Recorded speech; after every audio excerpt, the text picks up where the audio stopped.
en sus casas. Es un placer recibirlos. Esto es Acá Te Quiero Ver y Acá Te Estamos Viendo. Buenas, equipo. ¿Cómo anda ese Pela, esa Nani? ¿Todo bien? Bien. Divino, bueno, compartir la tarde con la gente. Muy bien, esa es la idea. Y hoy empezamos acá porque tenemos un invitado y queríamos estar con él desde el principio del programa. Es un hombre conocido, es un psicólogo, Gustavo Álvarez, bienvenido. Gracias por la invitación. Atentamente cada vez que hay un caso que requiere de tu información. Nos gusta estar contigo, así que no es la primera vez que hemos recurrido a tu sabiduría y a tu trabajo. Y en este caso, en realidad, tenemos un disparador. En la noche de ayer, en la mañana de hoy, por BTV Noticias, nos enteramos de un caso de un niño abusado en Flor de Maroñas. Es un caso, aparte, donde hay un niño abusador, que es también menor de edad. Y esto, bueno, más allá de que pasa muchas veces y que ya estamos lamentablemente acostumbrados a escuchar historias de niños que son abusados, a veces en el ámbito familiar, esto es en el ámbito escolar, nos parece importante partir de este puntapié inicial de este hecho lamentable y un poquitito ir definiendo algunos perfiles psicológicos de los abusados, de los abusadores y poder ir hablando contigo. Este caso en puntual, lo hablábamos un poco con los chicos, estaban hablando contigo antes de empezar, es un niño, para que la gente más o menos entienda, que le comenta a su madre que no quiere ir... 9 años. 9 años tiene el niño, que no quiere ir a la escuela, porque en estos días fue abusado por un niño que también concurre al centro escolar, que tiene 12 años, que es muy chico, ¿no? Vamos a hablar de sexualidad primero. El despertar sexual de un adolescente, ¿de qué edad más o menos estamos hablando? El despertar sexual, o sea, la actividad sensual y sexual o erótica y autoerótica es desde la niñez, ¿no? Después 5 o 6 años. Exacto, después pasa por un periodo de latencia donde hay un adormecimiento en cierta manera y después ya en la preadolescencia y adolescencia con determinadas características particulares en cada caso, hay como una erupción muy fuerte, ¿no? Pero esa es más o menos el desarrollo de la sexualidad. Claro está que el desarrollo de la sexualidad sin que haya ninguna desviación. Y donde por desviaciones, ¿qué entendemos? Y las desviaciones justamente, aparear, por ejemplo, la conducta agresiva y violenta con la actividad sexual, o masturbatoria, o autoerótica, o heteroerótica, ¿no? Que muchas veces lo que se ha visto en los estudios longitudinales es que los que terminan siendo violadores, posteriormente terminan siendo violadores, han tenido como una pared, un condicionamiento entre la conducta sexual con la conducta violenta. Es un hilo muy fino el que transitamos cuando hablamos de un despertar sexual o definir un perfil en ese momento de que por dónde está transitando el niño, ¿no? En lo sexual. Sí. Incluso la situación es esta a la que nos referimos en general, porque yo comparto y me parece bueno señalarlo. Cuando uno habla desde lo técnico, puede hacer aproximaciones técnicas de un caso que no conocemos directamente. Exactamente. De todas maneras no son opiniones, sino que son aproximaciones técnicas. Entonces, utilizándolo como disparador, yo una de las cosas que a mí me interesaría señalar es que este niño, más allá de que eventualmente haya sido abusado, ya venía siendo abusado de antes. Eso es lo que me gustaría, no en todos lados salió la información, y eso me gustaría, Gustavo, que lo compartieras. ¿Este niño sufría, se puede decir, de bullying? Por los relatos de la abuela, creo que fue, que yo escuché, y que se ha pasado por alto. Está bien, es cierto que esto tiene una dimensión tremenda, pero ¿a qué quiero apuntar con esto? Es que nos estamos adaptando y normalizando determinadas situaciones de violencia cotidiana, rutinaria. Y la conducta violenta es escalonada en el ser humano, ¿no? Entonces ya hemos normalizado que parece que está bien o que no guarda ningún tipo de significación que un niño vaya a la escuela y no pueda tomar el jugo porque se lo sacan, que no pueda comer porque le roban las cosas, que le peguen o que lo aíslen, etcétera, etcétera. Igual que, digo, para llegar a todo eso, ¿qué pasa con el centro educativo? Claro, yo creo que va más allá del centro educativo. Yo creo que socialmente estamos perdiendo algunos anclajes que, a ver, hago un paréntesis, el ser humano es un animal y tiene determinados impulsos que han sido sometidos, no extinguidos, sometidos por la cultura y por anclajes culturales y sociales. Cuando uno empieza a aflojar esos anclajes, en cierta manera, empieza a surgir lo más animal, ¿no? Totalmente. Lo que pasa es que entiendo este tipo de casos que decís en el campito de la esquina. Dentro de un ámbito escolar, se supone que los padres que mandan a sus hijos tienen que quedarse relativamente tranquilos, que este tipo de conductas están controladas. Están controladas. Sí, capaz si se hubiera controlado todos estos casos anteriores que este chiquito sufrió, y estuvieran más en el ojo. Convengamos que el bullying está presente en muchos ámbitos escolares y es algo que está casi institucionalizado. Creo que muchos niños sufren de bullying. En este caso particular, creo que lo que llama la atención es que estamos preparados para escuchar noticias donde los abusadores son adultos y nos resulta muy perverso cuando el abusador resulta ser un niño de 12 años. Entonces, mi pregunta es, ¿cómo podemos identificar un niño abusador? En esto yo quiero ser muy cauto en la respuesta, porque hablamos de la generalidad y obviamente que después cuando uno cae en el caso subjetivo particular, esto puede ser atendible o no. Pero en general son hogares disfuncionales o provienen de hogares disfuncionales, donde la función padre y la función madre no se juegan a plenitud. Cuando digo función, no significa la figura materna física y la figura paterna física. Puede ser tutores, abuelos. Lo que sea. Alguien tiene que ejercer la función padre. La función simbólica, exactamente. O sea, simbólicamente una madre puede ejercer las dos funciones. Una madre separada puede fungir de las dos maneras, pero siempre tienen que estar. Una institución puede hacer la función padre, que encorseta, limita, dice lo que está bien y lo que está mal. La continentación de la función madre la puede ejercer una abuela, hasta el padre también. Eso es a lo que yo me refiero. Sí. No, Gustavo, no, porque hablamos de bullying, hablamos de abuso.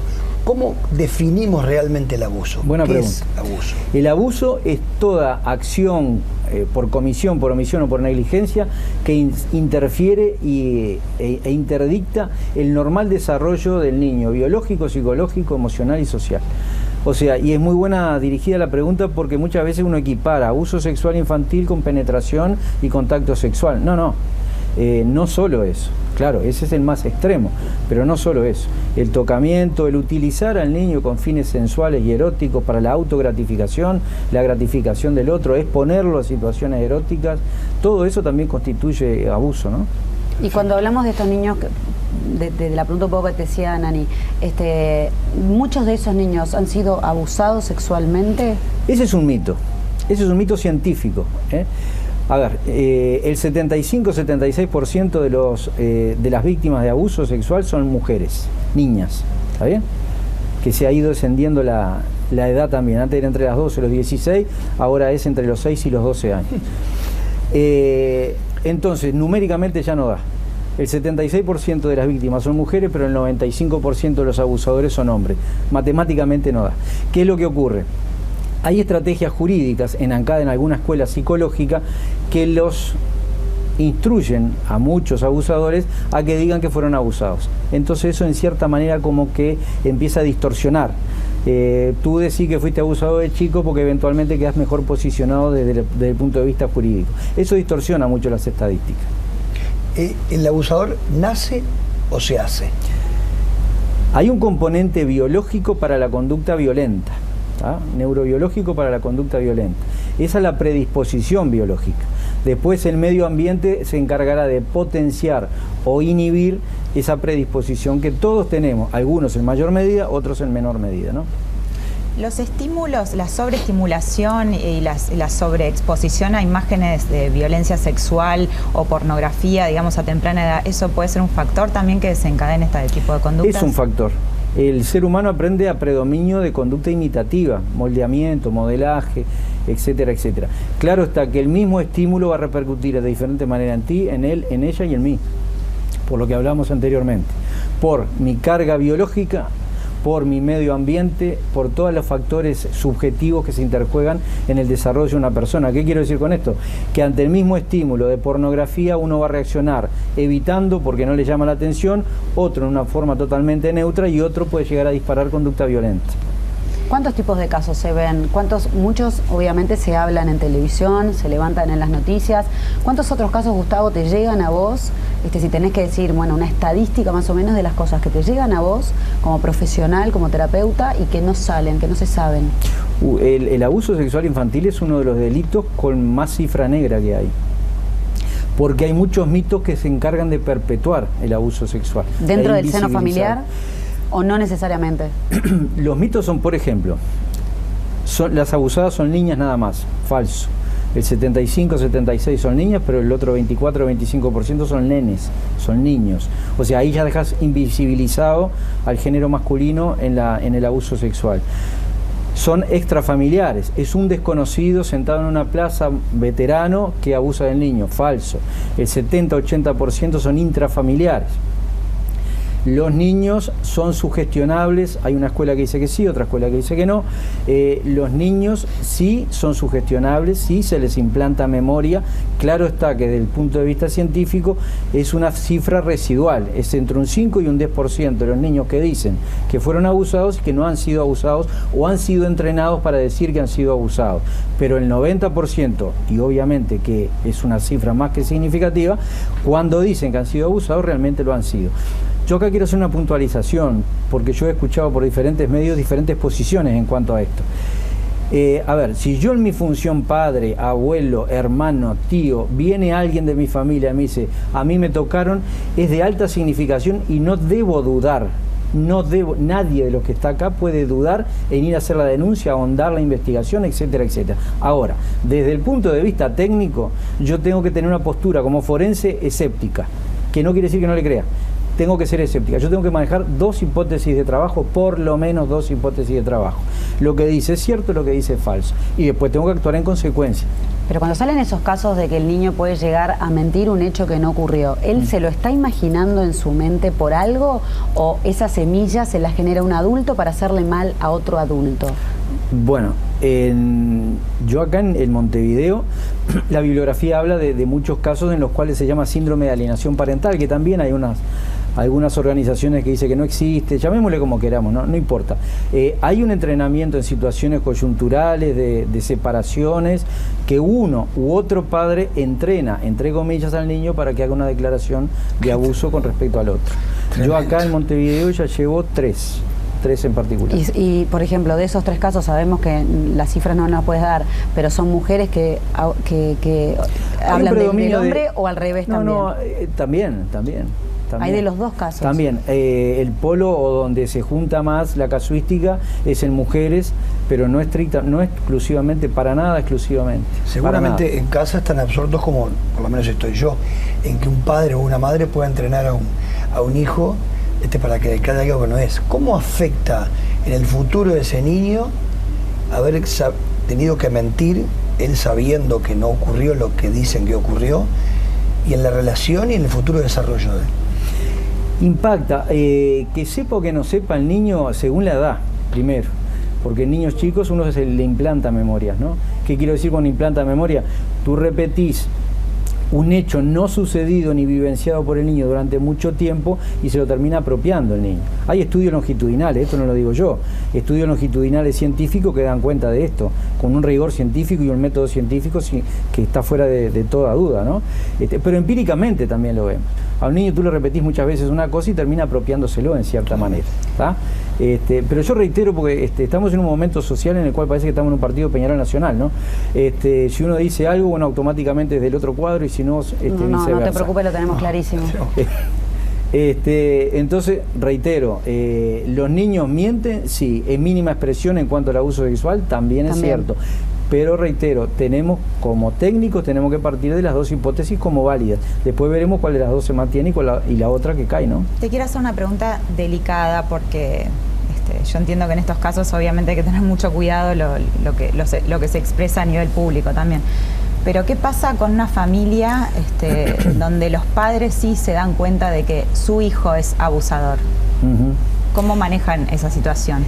Y es muy difícil, primero por los mecanismos de defensa que los padres, que todos nosotros podemos llegar a generar con respecto a un ser cercano y amado que incurre en una conducta negativa o disvaliosa jurídicamente, ¿tá? A mí me vienen a decir que alguien de mi familia cercano y amado cometió un homicidio o un abuso sexual, y obviamente lo primero que voy a hacer, pero no intencionalmente, es desestimar a la fuente, es negar, es evitar, es quitarle trascendencia, relativizar. Bueno, eso es lo primero que se hace. Las características son muy heterogéneas, y yo soy muy cauto cuando digo características tanto del abusador como del abusado, porque la mayoría son compatibles con la mayoría de la gente, la mayoría de los muchachos, sobre todo en determinadas edades.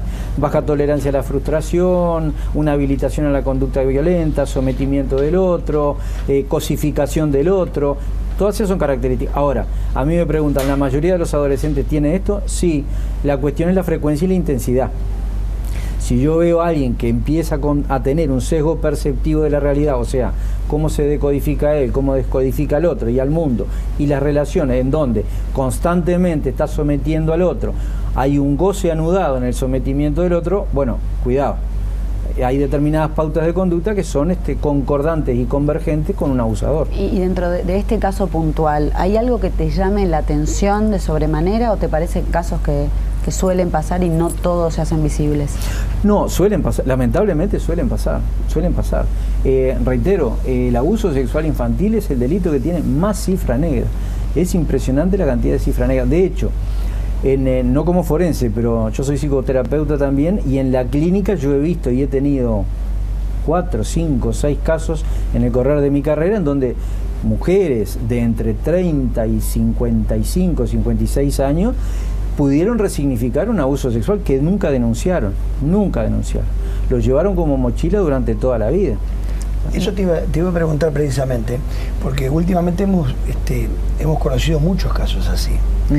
Digo, la sociedad ha cambiado para muchas cosas para bien, en otras quizás para no tanto. El ser humano ha cambiado. ¿Por qué ahora se percibe mucho más? Hay más denuncias, quizás hay más animosidad, quizás se animan más. Porque si estamos hablando de que vos, por ejemplo, has tenido pacientes de más de 30 años que recién, después de los 30 años, pudieron asumir lo que les había pasado, supongo que eso pasó hace muchísimos años. Sí. Ahora ya cambia, ¿no? Ya los niños denuncian. Entiendo la pregunta, no sé si realmente ha cambiado tanto. Yo creo que se ha minimizado un poco la cifra negra, lo cual es positivo. No sé si drásticamente y significativamente, porque una cuestión de lógica no lo podemos saber. Lo que sí es cierto es que la víctima de abuso sexual infantil tiene una particularidad que es que muchas veces no se termina de constituir como víctima, por lo de intrafamiliar. Claro, o sea que supongamos, este mismo caso se da entre vecinos. ¿Puedes decir que capaz ni lo denunciaban? Este caso sale a luz porque estamos hablando de que ocurrió en el centro educativo. Entonces la madre de alguna manera va a interpelar ese centro educativo, como nos enteró antes. ¿Podía ser que esta familia tapara el hecho para proteger de alguna manera hasta a su hijo abusado? No lo sé, en el caso concreto no lo sé. Lo que sí es cierto es que muchas veces cuando hay una denuncia o un empezar a develar una situación eventual de abuso sexual y es alguien muy respetado, muy cercano, muy amado, se complejiza tremendamente, por lo que hablábamos anteriormente. A veces obviamente es hasta ni siquiera querer, aunque no sea alguien cercano a la familia, no querer estigmatizar al propio niño. Claro. Porque es también como de alguna manera marcarlo y es el niño abusado, entonces puede pasar eso también. Es cierto, la cuestión es cómo maneja el aparato y los operadores jurídicos la situación, que eso es fundamental. ¿Y cómo estamos en ese sentido? Y mal, ¿no? No sabe, no contesta. Yo creo que por muchas de las cosas que pasan, bueno, muchas veces se puede adelantar uno a decir que no están bien. Hablemos de conceptos generales. El concepto general es tender a la no victimización secundaria del niño, ¿no? Armar la estrategia investigativa, judicial y psicológico forense también para que sea en una o dos veces que el niño declare y que desaparezca, que se videofilme y desaparezca el niño.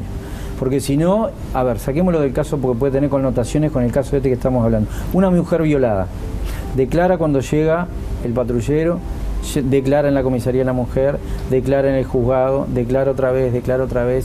Eso es una victimización secundaria, que fácilmente entre comillas, se podría minimizar si ordenamos y alineamos toda la parte de los operadores jurídicos y los operadores psicológicos también, Y de tu posición me imagino que debe ser muchas veces desesperante los casos que ves.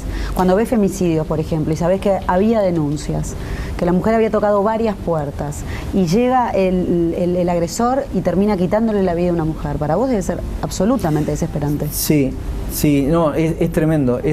Y en el caso de los niños también es tremendo, porque muchas veces estamos frente a casos o vemos determinadas situaciones en las cuales hay psicoterapeutas que han percibido, olfateado una situación eventual de abuso y no tienen claro cuáles son los pasos a seguir. Ahí no caben dos opiniones técnicas. El terapeuta, si bien nosotros tenemos y está amparado el paciente en el secreto profesional, hay un balance constante de costo-beneficio. Si yo, levantando el secreto profesional, inhibo un mal superior, estoy habilitado a hacerlo. Totalmente. Y no olvidemos que una denuncia no significa decirle a alguien que es culpable, sino simplemente avisarle a la justicia que yo técnicamente estoy viendo determinadas cosas que eventualmente podrían ser una situación de abuso, ¿no? Totalmente. Bueno, veamos en estas próximas horas, en este caso puntual, cómo se va desarrollando el tema y obviamente que vaya por el curso más digno y más justo que pueda tener el caso concreto.